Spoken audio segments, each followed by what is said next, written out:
இன்னைக்கு இந்த அவுல வச்சு அடுப்பே பத்த வைக்காம ஸ்வீட் செய்ய போறோம். வாங்க எப்படின்னு பாக்கலாம். அவளு கொட்டி நல்லா அழைச்சிக்கலாம்பா.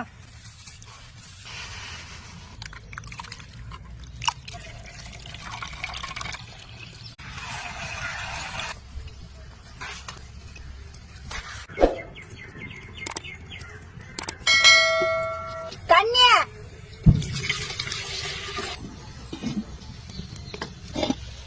அழைச்சுனா பச்சை பயிறு